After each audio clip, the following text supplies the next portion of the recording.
तो गाइस यार welcome back to my YouTube channel. तो गाइस आप लोगों को पता ही है कि हमारी जीव विज्ञान की मोस्ट इम्पोर्टेंट क्वेश्चन की सीरीज़ चल रही है और इस सीरीज़ में हम लोगों ने चैप्टर नंबर 2 यानी कि पुष्पी पादपों में लैंगिक जनन के 26 मोस्ट इम्पोर्टेंट क्वेश्चन को देख लिया था। तो आज के वीडियो में हम लोग उसी के आगे क्वेश्चनों को डिस्कस करेंगे। तो आज की वीडियो में हमारा पहला क्वेश्चन क्या है? तो पहला क्वेश्चन है कि आवृतबीजी पौधों में पुंकेसर है।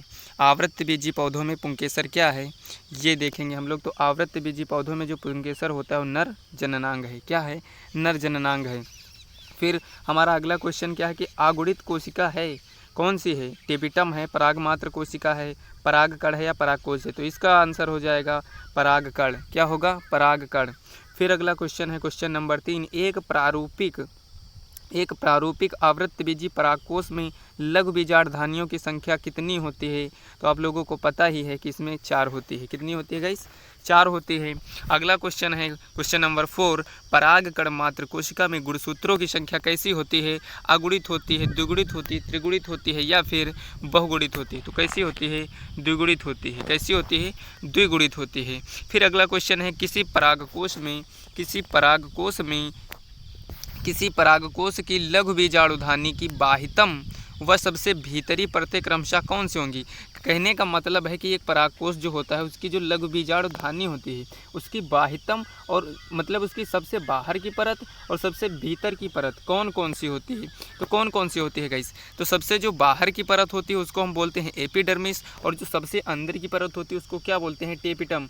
टेपिटम का कार्य क्या होता है? तो टेपिटम का कार्य होता है कि विकसित हो रहे परागकणों को पोषण प्रदान करना, इसका कार्य होता है। तो इसका जो ऑप्शन सही हो जाएगा वो होगा ऑप्शन नंबर डी, एपिडर्मिस व टेपिटम। चलिए अगला क्वेश्चन देख लेते हैं। क्वेश्चन नंबर 6 क्या है? क्वेश्चन नंबर 6 देख लेते हैं गाइस। क्वेश्चन नंबर 6 है कि 200 लघु बीजाणु, क्या है अगला क्वेश्चन?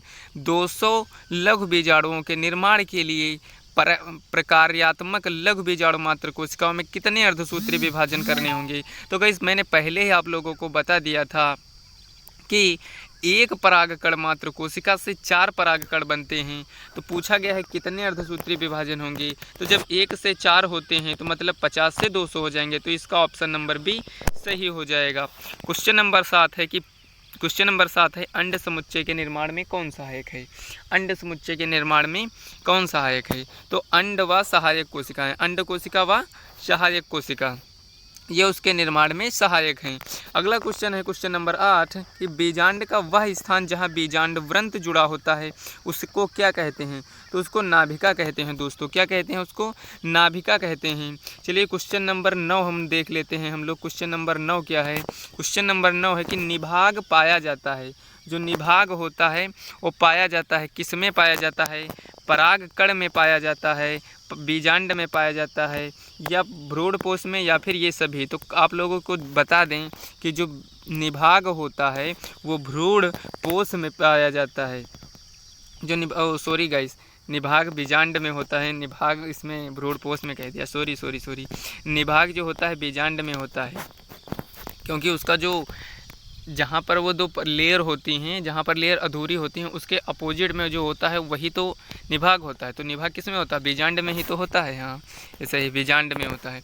गलती हो गई यहाँ पर। निम्नलिखित में से कौन सी कोशिकाएं सभी प्रकार के भ्रूणकोश में पाई जाती हैं? कहने का यहाँ मतलब है कि ऐसी कौन सी कोशिकाएं जो सभी प्रकार के भ्रूणकोश में पाई जाती हैं? तो कौन सी कोशिकाएं हैं? अंड कोशिकाएं। कौन सी? अंड कोशिकाएं। अंड कोशिकाएं सभी प्रकार के भ्रूणकोश में पाई जाती हैं। क्वेश्चन नंबर 11 है कि पॉलीगोनम प्रकार का भ्रूणकोश है अथवा एक प्रारूपी आवृतबीजी भ्रूणकोश परिपक्व होने पर कैसा होता है? तो वो कैसा होता है गाइज? वो 7 कोशिकीय और 8 केंद्रकीय होता है। ये क्वेश्चन हम लोगों ने पहले ही देख लिया था, दोबारा से आ गया है। चलिए कोई बात नहीं, हमने अपनी जो नोट्स वाली जो वीडियो बनाई थी जिसमें हमने लोगों ने लिख कर बताया था उसमें ये क्वेश्चन हम लोगों ने कर लिया था। क्वेश्चन नंबर 12 है प्रतिमुखी कोशिकाएं वह होती हैं जो उपस्थित होती हैं। प्रतिमुखी कोशिकाएं आप लोगों को पता ही होगा कि किस तरफ होती हैं। तो ये होती हैं भैया, किधर होती हैं आप लोगों को पता होगा। चलिए देख लेते हैं कि प्रतिमुखी कोशिकाएं वह होती हैं जो उपस्थित होती हैं। कौन सी होती हैं? जो निभागीय छोर पर पाई जाती हैं, निभाग की तरफ पाई जाती हैं, वही तो होती हैं प्रतिमुख कोशिकाएं। जो बीच में उधर उस साइड में जो होती हैं प्रतिमुख कोशिकाएं होती हैं, बीच में क्या होता है द्वितीयक केंद्रक होता है, और इस साइड में जिधर बीजांड वृंत होता है उस साइड में क्या होता है, उस साइड में होती हैं ये सहायक कोशिकाएं और अंड कोशिका। तो निभाग की तरफ क्या होती हैं प्रतिमुख कोशिकाएं, प्रतिमुख कोशिकाएं किधर होती हैं निभाग की तरफ। क्वेश्चन नंबर 13 क्या है, एक ही पादप के एक पुष्प के परागकणों का दूसरे पुष्प के वतिकाग्रों तक का स्थानांतरण क्या कहलाता है। तो ये क्या कहलाता है गाइस, ये कहलाता है सजात पुष्पी परागण। क्या कहलाता है गाइस, सजात पुष्पी परागण। अगला क्वेश्चन है कि सल्विया में परागण होता है, सल्विया में परागण होता है किसके द्वारा। तो गाइस आप लोगों को पता है कि सल्विया में परागण किसके द्वारा होता है, कीटों द्वारा होता है। किसके द्वारा, कीटों द्वारा। अगला क्वेश्चन है कि एक उन्मील परागणी पुष्प में ऑटोसोम संपन्न हो सकती है, ऑटोगेमी संपन्न हो सकती है यदि परागकण व वतिकाग्र एक ही समय पर परिपक्व होते हैं। यदि परागकण व वतिकाग्र एक ही समय पर परिपक्व होते हैं तो ऑटोगेमी संपन्न हो सकती है। अगला क्वेश्चन क्या है कि किसी एक लिंगाश्री पौधे के लिए कृत्रिम संचरण की योजना बनाने में निम्न में से कौन सा पद किसी महत्व का नहीं है। कौन सा पद किसी महत्व का नहीं है। तो इसमें जो है वो है विम्पुसन, ये किसी भी महत्व का नहीं है। अगला क्वेश्चन है भ्रूण कोश के विकास के लिए निम्नलिखित में से कौन सा क्रम सही है। तो इसका जो क्रम सही है वो बी वाला सही है, आर्कीस्पोरियम, फिर गुरु बीजाणु मात्र कोशिका, फिर गुरु बीजाणु और फिर भ्रूण कोश। मतलब इसका जो ऑप्शन नंबर बी है वो राइट हो जाएगा, ऑप्शन नंबर बी राइट हो जाएगा। अगला क्वेश्चन क्या है, अगला क्वेश्चन हम लोग देख लेते हैं।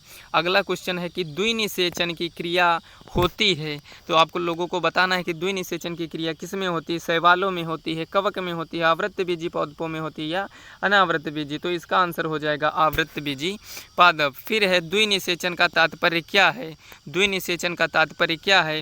तो द्विनिषेचन का तात्पर्य है एक नर युग्मक का अंड कोशिका से तथा दूसरे का द्वितीयक केंद्रक से संयोजन द्विनिषेचन कहलाता है। फिर है अगला क्वेश्चन नंबर 20, भारतीय भ्रूण विज्ञान के पिता हैं। भारतीय भ्रूण विज्ञान के पिता किसको कहा जाता है या किसे कहते हैं। तो वो हैं डॉक्टर या प्रोफेसर पंचानन माहेश्वरी, प्रोफेसर पंचानन माहेश्वरी। अगला क्वेश्चन है कि बहुभ्रूणता खोजी गई किसके द्वारा। तो बहुभ्रूणता की जो खोज की थी वो की थी ल्यूवेनहॉक ने। फिर अगला क्वेश्चन है परिभ्रूणपोष यानी कि पेरिस्पर्म अवशेष है, किसका अवशेष है, बीजांडकाय का। किसका अवशेष है गाइस, बीजांडकाय का। तो गाइस इस वीडियो में हम लोगों ने 22 क्वेश्चन यानी कि 22 क्वेश्चन को देख लिया और इसके पहले के वीडियो में हम लोगों ने 26 प्रश्न देखे थे। तो कुल मिलाकर हम लोगों ने कितने प्रश्न देख ली, 22 ये और 26 हो, यानी कि कितने हो गए 48 क्वेश्चन हम लोगों ने डिस्कस कर लिए हैं। तो गाइस अगर वीडियो पसंद है तो वीडियो को लाइक कीजिएगा, अगर चैनल पर नए हैं तो चैनल को सब्सक्राइब करके बेल आइकन को प्रेस कर दीजिएगा ताकि आप लोगों को ऐसी ही अच्छी वीडियोज़ आसानी से मिल सकें। वीडियो को पूरी देखने के लिए आप लोगों का बहुत बहुत धन्यवाद।